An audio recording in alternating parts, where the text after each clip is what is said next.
You ever been lying in bed at night, replaying the same conversation again and again, thinking, why can't I just stop overthinking? What if I told you? You're not broken.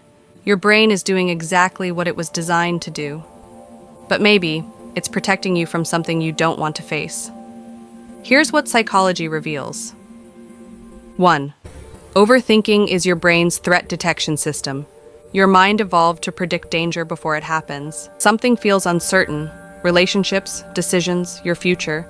Your brain starts scanning for mistakes. Psychologists call this anticipatory anxiety.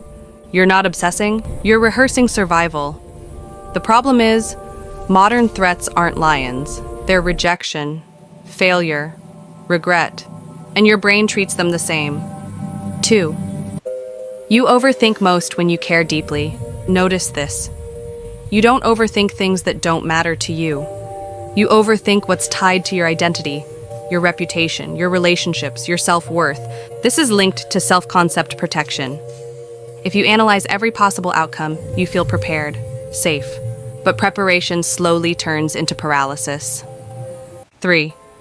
Overthinking often hides unexpressed emotion. When emotions aren't processed, they convert into thoughts. Anger becomes rumination. Sadness becomes mental replay. Fear becomes endless what-ifs. Psychology calls this emotional suppression. Your brain keeps thinking because your body never got to feel. 4. Your mind is trying to control what feels uncontrollable. Overthinking gives the illusion of control. If I think enough, I won't get hurt.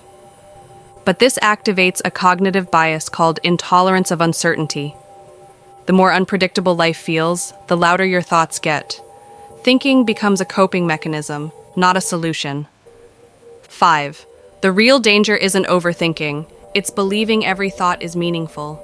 Thoughts feel important because they're loud, but volume doesn't equal truth. Mental noise is not intuition.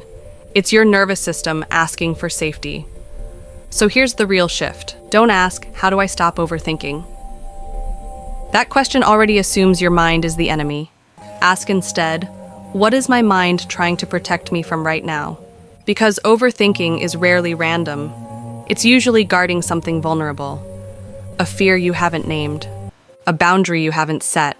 A decision you've been postponing because choosing one path means killing another. When you slow down and listen, you start to notice patterns. Your thoughts spike around certain people, certain memories, certain choices. That's your nervous system signaling unfinished business. The solution isn't forcing silence, it's creating safety. Psychology shows that thoughts calm down when emotions are processed, not suppressed.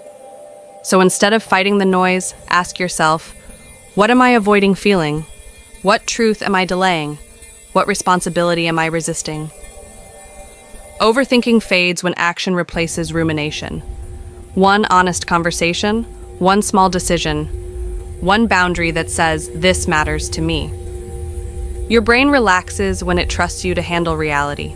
And here's the most important part. You don't need to answer every thought. You don't need certainty. You need self-trust. The moment you stop trying to control every outcome and start responding to what's actually in front of you, your mind no longer has to scream to be heard. Overthinking isn't a flaw, it's a signal. And once you respond to that signal with awareness, courage, and grounded action, the mind does what it was meant to do. It rests. If this felt uncomfortably accurate, you're not alone. And if you want to understand your mind better, hit the like button and subscribe for more contents like these.